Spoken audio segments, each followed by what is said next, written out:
My father collapsed in the driveway on a Sunday afternoon in March, and I didn't find out until Monday evening. That's where this story starts. Not with the collapse itself, with the 27 hours I didn't know about it. My mother had passed 4 years earlier. Pancreatic cancer, diagnosed in October, gone by the following April. 6 months. My father, Arthur Beaumont, 67 years old, retired high school shop teacher from Sudbury, Ontario, had been alone in the house on Lakeview Crescent ever since. He was not the kind of man who called to complain. He was not the kind of man who called at all, really, unless it was Sunday evening at 7, which was the ritual they'd kept for 30-some years, and which he continued faithfully after she died. Sunday at 7. Never missed it, never ran long, never let on that anything was difficult. He had that particular stoicism that men of his generation wear like a second skin, the kind that reads as strength until something goes wrong, and you realize you've had no idea what was actually happening inside it. I am his son. My name is Joel. Wait, no. My name is David Beaumont. I am 43 years old. I live in Oakville, which is approximately 4 hours south of Sudbury, depending on the 400 and how cooperative the weather is being, which in February is never very cooperative. I work in commercial insurance, which is about as thrilling as it sounds. I have a wife, Renee, and a daughter, Camille, who was 8 at the time all of this happened. We had a good life, a structured, scheduled, reasonable life, and I thought I was a good son. I thought Sunday at 7 counted. I thought the annual Christmas visit counted. I thought the fact that I called more than most men I knew counted for something. It counted for very little, it turned out, in the currency that actually mattered. My father collapsed on his driveway while bringing in groceries. A neighbor, Ted Ashworth, 71, retired Canada Post carrier who lived 2 houses down, saw him go down and called 911. He rode with my father in the ambulance. He sat in the waiting room at Health Sciences North for 4 hours while they ran tests. He called my father's emergency contact, which was a number written on a card in my father's wallet that turned out to be my aunt in Timmins, who was herself in her late 70s with bad knees and no car. My aunt called me on Monday evening at 6:43 p.m. while I was in the middle of making dinner. What I felt in that moment, that particular drop in the chest, that specific quality of blood going cold, I won't try to describe it precisely because I don't think precision helps here. What I will tell you is that my first words to my aunt were not the right ones. My first words were, "Why didn't anyone call me sooner?" Which is its own kind of answer about who I was at the time. My father had suffered a moderate ischemic stroke. That is the medical phrase. What it meant in practical terms, the left side of his face had drooped. His speech was slurred. His right hand, the one he'd used for 40 years to measure and cut and sand and build things, was not working the way it used to. He was stable. He was in no immediate danger of dying. But he was going to need time and support and rehabilitation, and he was going to need it in Sudbury, 4 hours away from where I lived. I drove up the next day, left before 6 in the morning, got there by 10. My father was sitting up in the hospital bed looking smaller than I had ever seen him look, which is a particular kind of grief. Watching a person who has always seemed large to you occupy less space than you thought possible. His speech was halting. He kept reaching for words and not quite landing on them. But his eyes were the same, clear and assessing and not entirely comfortable with being looked at too carefully. He was not the kind of man who liked being fussed over. "You didn't need to come," he said, which was the most Arthur Beaumont thing he could possibly have said. "Yes, I did," I told him, and I meant it. In that moment, I meant it completely. I stayed for 3 days. I spoke with his care team. I met his physiotherapist, a woman named Dr. Rebecca O.C. Bonsu, who was direct and warm, and who explained the rehabilitation trajectory clearly. He would likely recover significant function with consistent therapy. He would need help at home during the transition. He could not be alone indefinitely in that early period. I drove back to Oakville on the 4th day. I had a presentation on Thursday. Camille had a school concert on Friday.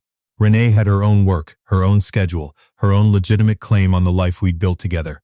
I told myself I would figure out a plan, a good plan, a real one. What I did instead over the next 2 months was make phone calls. I called my father every 2 or 3 days. I asked how physio was going. I asked about his speech, which was improving. I asked if he needed anything. He always said he was fine. He always sounded like he meant it.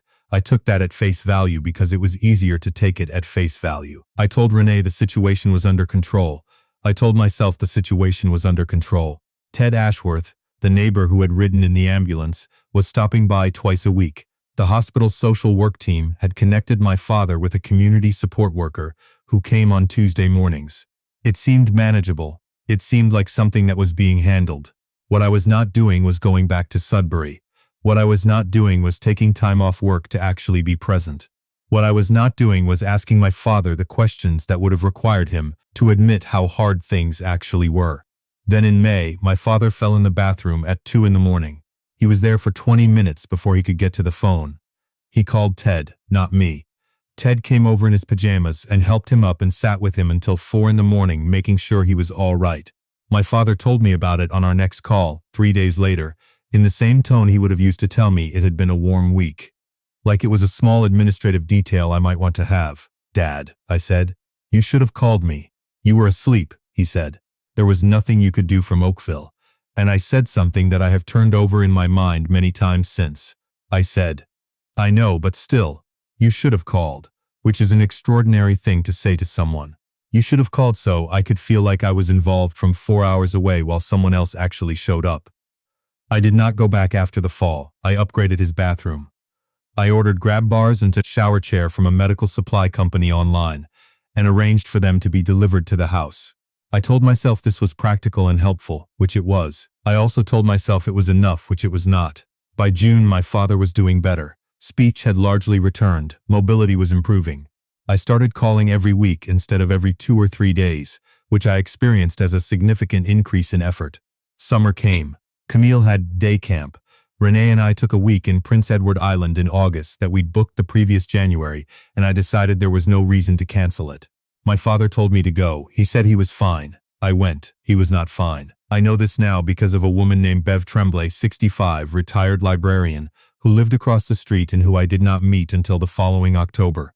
Bev had been quietly, without fanfare, without anyone asking her to, checking on my father 3 or 4 times a week since the spring, bringing meals, driving him to appointments when the community support worker wasn't available, sitting on his porch with him on Thursday evenings because she had noticed he seemed to go quieter toward the end of the week and thought company might help. I did not know any of this was happening because my father did not tell me, and I did not ask the right questions.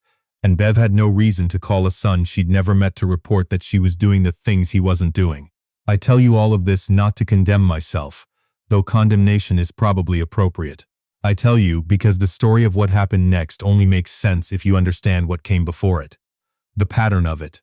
The way a person can genuinely believe they are managing a situation while the situation is actually being managed by someone else entirely. My father had his second stroke in November, more serious than the first. Left side weakness more pronounced, language more affected. He was in hospital for 10 days, then transferred to a rehabilitation facility in Sudbury. Laurentian Manor on Paris Street, a clean and professionally run place with a gym and a dining room, and a staff who were, by all accounts, excellent. He was going to need to be there for at least 2 months, possibly 3. After that, the question of whether he could return to the house on Lakeview Crescent was genuinely open. I went up the weekend after the transfer. Renee and Camille came with me this time, which felt meaningful in the way that closing the barn door once the horse has gone does. My father was glad to see Camille. He always lit up for her. She drew him a picture of a house with a very large sun, which he put on the table next to his bed and which was, I suspect, the most cheerful object in the room. On the drive back, Renee said, "We need to think about what happens after the rehab facility." "I know," I said. "He can't go back to that house alone, David. I know, so what are we doing?" And I said the thing that, even then, I registered as wrong the moment it left my mouth. I said, "Let me figure it out. I'll start looking into options." Options. Not "I'll be there." Options. Like I was sourcing a vendor. The weeks at Laurentian Manor moved forward. I visited twice in December, which I tallied in my head as proof of commitment. My father made progress. He was working hard in physio, which did not surprise me at all. He was not a man who did anything at less than full effort. His speech remained more affected than after the first stroke, but he was communicating. He was engaged. He was doing his part. At Christmas, we brought him to Oakville for 5 days. Set up the guest room, brought a shower chair, made it work. Camille read to him every morning, which he pretended to merely tolerate and clearly loved. Renee cooked. It was a good 5 days. On the last evening, sitting in the living room after Camille had gone to bed, my father said something that I keep returning to. He said, "You're good people, both of you." Not, "I'm so grateful to be here." Not a request for anything. Just a quiet statement, said like a man taking inventory of the world, noting what was solid and what was not. I drove him back to Sudbury on the 2nd of January. The rehab team's assessment came in the 3rd week of January. My father could return to the house on Lakeview Crescent with appropriate supports in place. He would need daily check-ins, help with meals, someone for transportation to ongoing physio twice a week. These were not optional accommodations. They were the conditions under which discharge was safe. The coordinator at Laurentian Manor, a case manager named Elise, wait, I need to change that name. A case manager named Janet Kowalski, 48, had worked in continuing care coordination for 22 years, and who had clearly done this conversation many times before. She sat across from me in her small office with a window that overlooked the parking lot and explained what the support plan would need to look like. Provincially funded home care through the LCHIN, now called Home and Community Care Support Services, would cover a baseline. A personal support worker 3 times a week, but the gaps were significant. The daily check-ins, the meal preparation on other days, the emotional presence that doesn't have a billing code, that had to come from somewhere.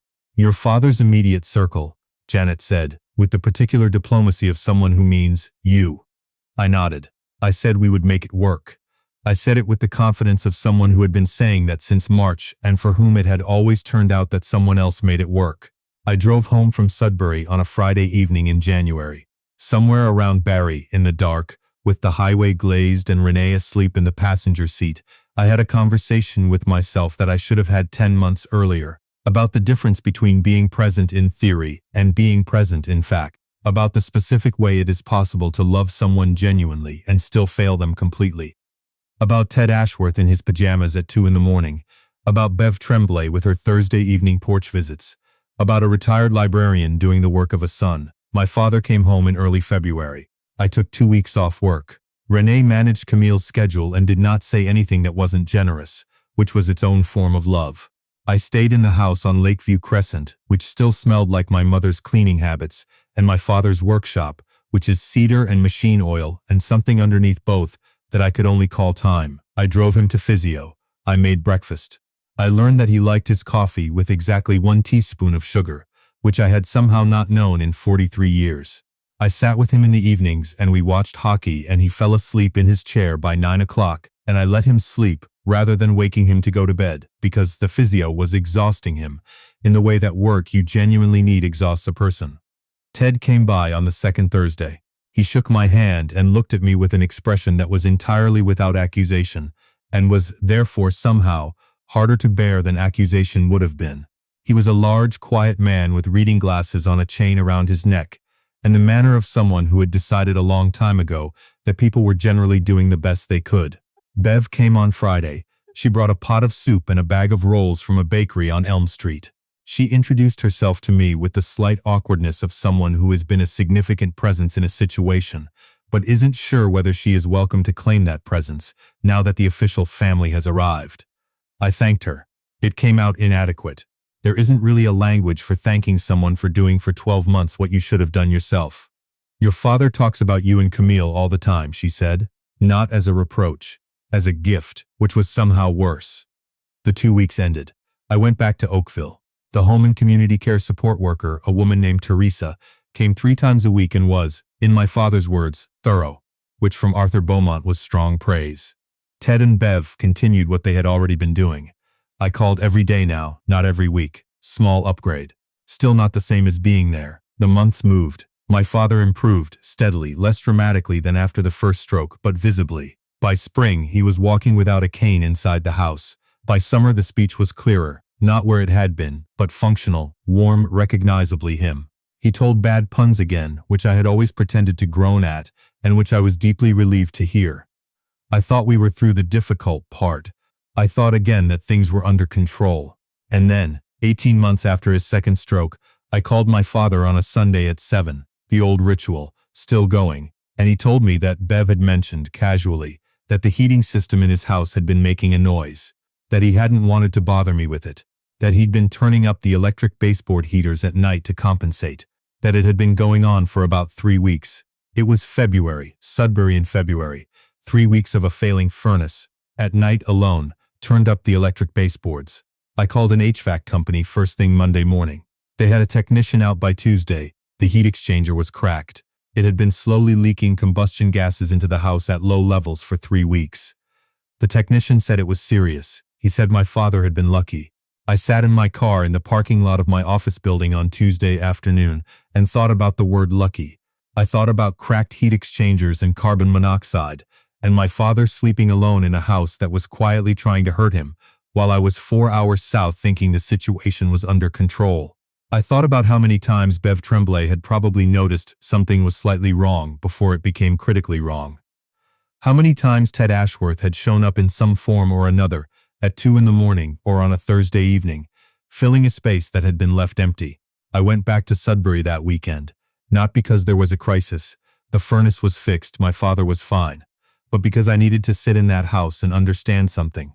My father and I talked more honestly that weekend than we had in years, not about the furnace specifically, about the texture of his days, about what was hard and what wasn't, about the things he didn't say on Sunday calls because he didn't want to be a burden, and about how the fact that I accepted those not sayings without pushing was itself a choice I had been making without acknowledging it. He was not accusatory. He was not the type.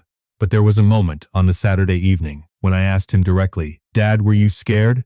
Those 3 weeks alone, with the heat going out every night?"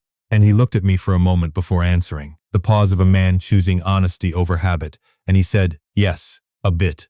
I didn't want to make it your problem." Make it your problem.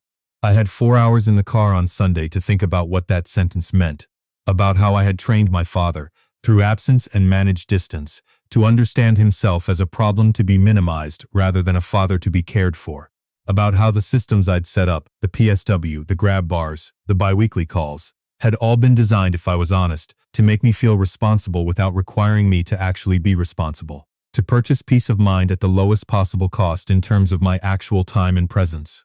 I am not writing this to punish myself. I have done enough of that in private. I am writing it because of what happened 14 months later and because the before matters for the after to make any sense. I have a sister.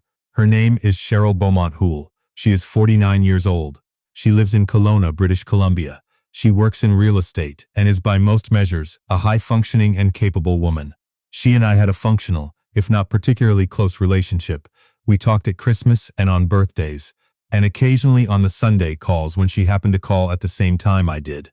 She had visited our father once after the first stroke and twice after the second, which was more than I had managed in the equivalent period, and which I did not examine too carefully at the time. She called me on a Wednesday morning in April, not the Sunday ritual but a direct call, midweek, which meant something had shifted. "David," she said, "I need help." Cheryl had been diagnosed with stage 2 breast cancer in March. She had kept it from me and from our father for weeks while she processed the information and the treatment plan, and I suspect, while she decided how to frame it. She was starting chemotherapy the following month. She would be doing it in Kelowna. Her husband, Martin, had left 2 years prior. I had known about the separation, had not fully registered its implications for her support structure, and she had a teenage son, Owen, who was 17 and present, but 17 in all the ways that 17 means being simultaneously there and not there. "I can't do this alone," she said. "I mean, I will if I have to, but I don't want to." She paused. "Would you come for a while?" "Not forever, not even for the whole treatment, but a few weeks to start, and then we figure it out." Kelowna is 4.5 hours from Oakville by plane, more if you count the drive to Pearson and the airport time. It is not a quick drive to manage on weekends. It is a genuine commitment. I sat with the question for a moment, just a moment, and then I thought about the following things, in approximately this order. I thought about a Sunday phone call in which my father told me the heating system was making a noise, and I thanked him for letting me know and moved on. I thought about 2 weeks of baseboard heaters in February. I thought about a cracked heat exchanger and the word lucky. I thought about Bev Tremblay's pot of soup and Ted Ashworth's pajamas. I thought about the particular sentence, "I didn't want to make it your problem." I thought about who I had been for 2 years and who I was still capable of being if I chose it. I booked a flight to Kelowna for the following Friday. I told my manager I needed leave, an open-ended period, at least 6 weeks, possibly more, to support a family member through cancer treatment. He was decent about it. Commercial insurance is not a field that rewards sentimentality, but he was a decent man, and he said what needed to be said. Renee and I had the harder conversation. She is not a woman who issues ultimatums, which is one of the things I have always loved and occasionally taken advantage of. She said, "Go. We'll figure out Camille. Go be there." She said it without making me feel that I owed her, and I owed her enormously, and I think she knew that, and that was the kind of grace I did not deserve but was grateful for. I arrived in Kelowna on a Friday evening in late April. Cheryl met me at the airport looking thinner than I remembered, and also somehow more herself. Like she had burned away some social coating and what was left was purely her. She hugged me at arrivals and held on longer than our usual hugs, and I held on too, because we are Beaumonts and we are not particularly demonstrative, and this was, in its way, an extraordinary moment. Her house was a newer build in a subdivision off Glenmore Road, tidy, well organized, with a backyard that had a clear view of the hills and a lemon tree in a pot on the patio that she tended with a dedication that seemed slightly at odds with everything else being difficult.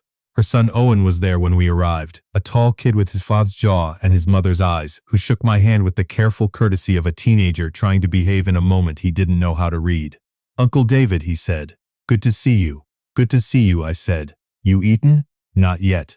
"All right, let's fix that." We ordered pizza. The three of us sat at the kitchen table and talked about things that were not cancer, which is its own kind of therapy, and Owen relaxed by degrees the way teenagers do when they realize the adults are going to be okay. The weeks that followed were not easy. Chemotherapy is not what you imagine before you have seen it close up, and I had not seen it close up. The first infusion was at BC Cancer's Kelowna Clinic on Strathcona Avenue, where the staff had that particular quality of warmth under pressure that I had noticed in my father's care teams, and that I had not sufficiently appreciated before I needed it. The days after each infusion were the difficult ones. The fatigue that I had read about in information pamphlets was a different thing experienced. A particular kind of heaviness that wasn't sleepiness but was the body simply withdrawing its cooperation. Cheryl was not a complainer, which we share from our father, but there were days when the most she could do was lie on the couch, with a blanket and the television on low, and what she needed was not activity but simply presence. Someone in the house, someone in the next room. I made a lot of tea.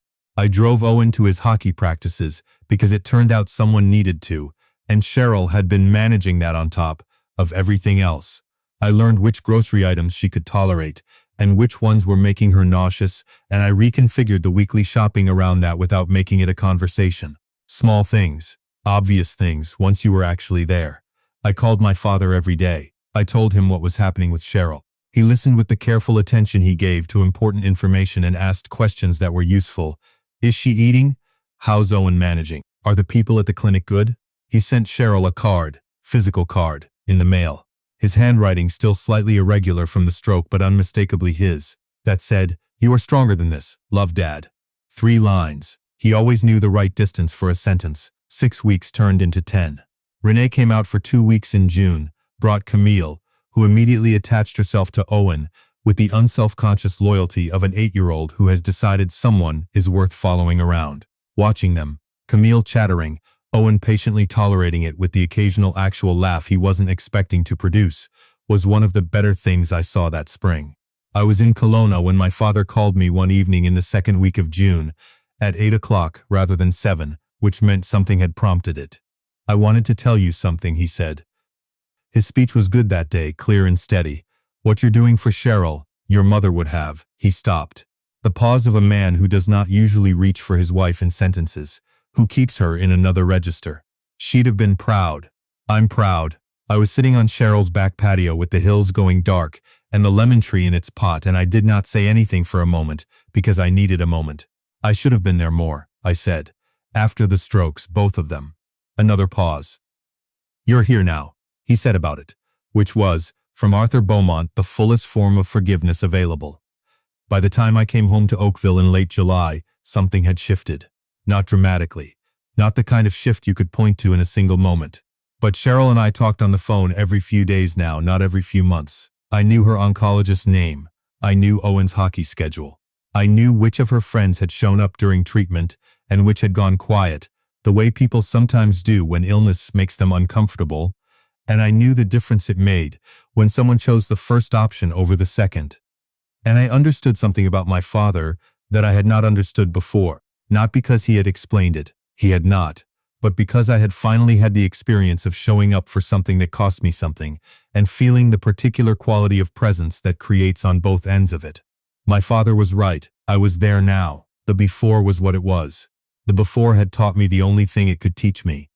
There is a version of this story where I make a speech about the lessons I learned and present them cleanly, wrapped up, for your consideration.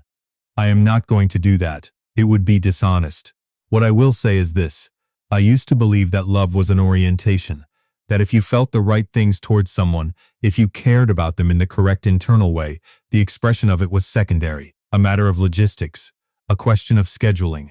I do not believe that anymore. Love is what you do when it is inconvenient, not when it fits, not when the situation is manageable from a distance. When it requires you to sit on a patio in Kelowna at 8 o'clock at night listening to your father's pride in you while understanding, fully, that you have not always deserved it. Cheryl finished her final chemotherapy infusion on the 1st of August. We went to a restaurant on Bernard Avenue that evening, just the three of us. Cheryl, Owen, me, and ordered things we liked and talked about things that weren't cancer. Owen had grown 2 inches since April. He was going to be taller than his father, which made Cheryl quietly happy. He ordered the steak and ate all of it and then looked at Cheryl's leftover pasta and looked at her, checking silently if she was done with it, and she laughed, actually laughed, the real one, not the managed one, and pushed the plate toward him without a word. "You staying for a bit longer?" Owen asked me. "Couple more weeks," I said. He nodded, did not make it a thing. But later when Cheryl was in the bathroom, he said quietly, without looking up from his phone, "I'm glad you came. At the beginning, when you didn't have to. 17 years old, they're paying attention. They're always paying attention." I came home to Oakville in mid-August. My father called on the Sunday evening at 7, the old ritual, and we talked for 40 minutes, which was unusually long for us. He told me about Ted's garden, which had apparently produced an outstanding crop of tomatoes. He told me Bev had gotten a new cat. He told me his physio had been pleased with his progress at the last assessment. Small things, ordinary things, the texture of an ordinary life. When we hung up, I sat at the kitchen table for a while. Renee came in and didn't ask what I was thinking, which is one of the things I love about her. She just put a cup of tea in front of me and went back to whatever she was doing. I thought about Ted Ashworth in his pajamas. I thought about a woman who brings soup on a Friday and doesn't ask for anything in return.